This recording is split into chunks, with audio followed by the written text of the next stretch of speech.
Hey guys, how's it going? Welcome to Don't Argue Podcast. Hope you guys are well. Thanks again for tuning in, for joining in. If you're new, don't forget to like, share, subscribe.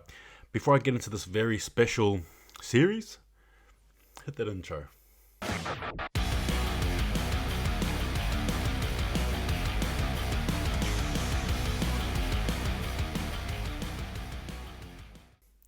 Alright guys, thanks again for tuning in. Yes, this is a 2022 review of each single player where I give you guys my stats as well as my thoughts on them.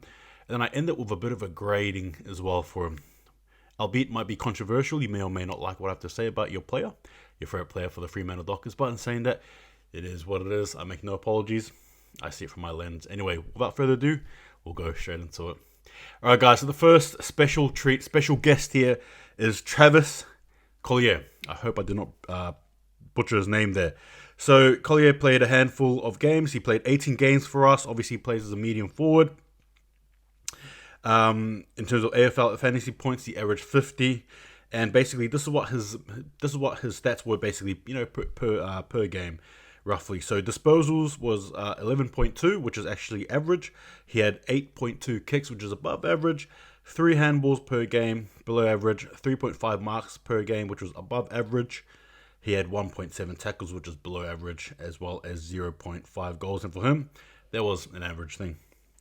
So Travis also had a total of 9 goals, as well as 6 behinds, 31 tackles, 202 disposals, 148 kicks, 54 handballs. Some of his best games were against West Coast round 3, as well as the Swans in round 18, as well as round 13 against the Hawks. And some of his worst games, unfortunately, were 2 in particular, round 15 against Carlton, and round 8, as well as round 19 against the Tigers there. Look, my thoughts on Travis Colyer overall, I really appreciate who he is as a player. Obviously, he adds a lot of speed to us, similar to Switkowski. I think Fremantle's game plan definitely does in patches work around, I suppose, depending on what part of the oval, the field you're on, work around players like Travis as well as Sam Switkowski. Sorry. I thought for mine, Travis, there were some moments there in the game where I think you really appreciate him being there, and then there's some moments where I suppose you were left frustrated, quiet perhaps. But again, what can you sort of do? I mean, he has that speed and he has the stature as well that does go with the speed, but when things aren't going his way, sometimes it really goes against him there, in my own opinion.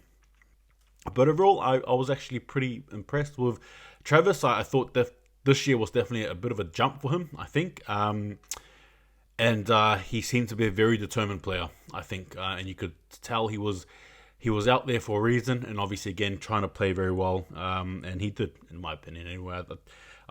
He was one of my personal favourites to watch, actually. So, yeah, that's my thoughts there overall on Travis Colyer. And if I was to actually give him a bit of a rating myself, A plus being the golden standard.